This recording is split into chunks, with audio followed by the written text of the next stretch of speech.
Bonjour, je vais te parler maintenant du chakra de la gorge, ou plutôt de l'autre polarité du chakra de la gorge.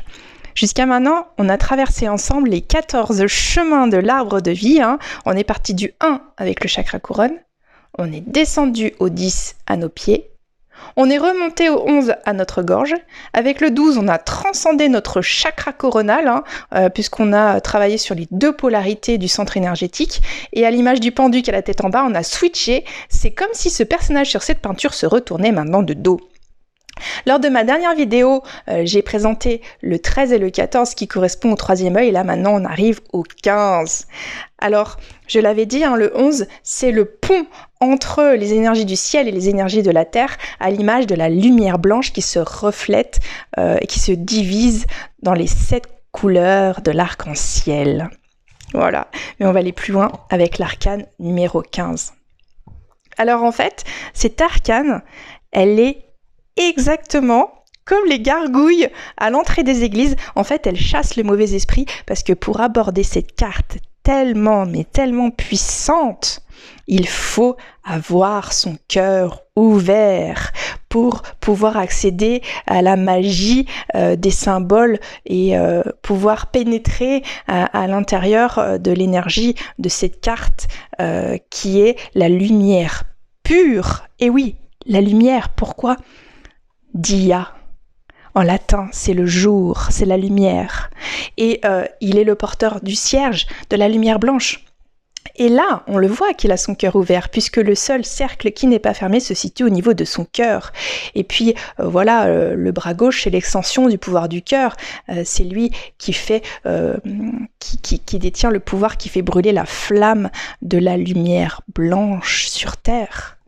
Sur Terre, parce qu'il est sur l'enclume, et l'enclume représente vraiment cette densité terrestre. Le bras droit, c'est la prise de pouvoir. Il a le pouvoir sur les 4 éléments de l'arbre de vie. Son 5e doigt est de la même couleur que son aile, mais est également de la même couleur que de la flamme sur son cierge. C'est lui, la quintessence pure de l'énergie d'amour.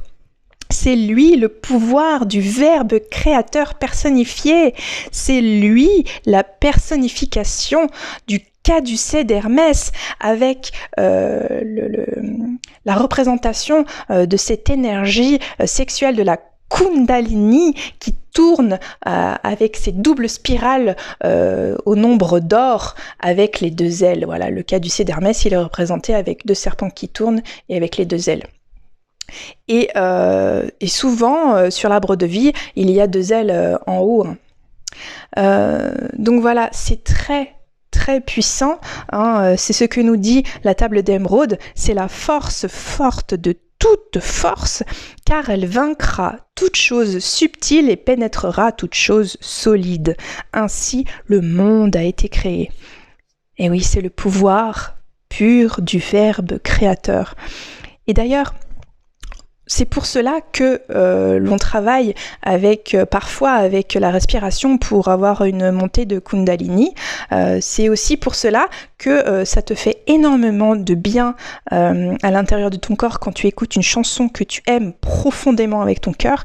Et c'est aussi pour cela que les paroles d'amour d'un être très cher peut vraiment te guérir. Donc t'imagines le pouvoir que l'on a une fois que notre cœur est ouvert, on a le pouvoir de faire des miracles avec notre parole. Voilà, c'est ce que nous dit cet arcane numéro 15. Elle dépote, c'est un nettoyage dans les profondeurs pour aller nettoyer tous les chocs de paroles que l'on a entendus depuis notre enfance, voire même dans les mondes, dans les vies antérieures. Et ça vient vraiment nettoyer, guérir tes plus anciens traumatismes. Mais aussi cette carte dit que finalement, ton poison est ton antidote. Parce que finalement, ton plus gros traumatisme a permis d'apprendre à te connaître, a permis de te mener sur le chemin de ta lumière. Voilà. Donc, en attendant, je te souhaite énormément d'amour, je te souhaite d'être aligné, de parler avec les 4 éléments, c'est-à-dire que ta pensée soit dans l'amour, que tes émotions soient dans l'amour, que ton action soit dans l'amour et que ta conscience soit ouverte à la lumière pure du pouvoir d'amour. Voilà. On verra plus ces cartes du même œil, hein.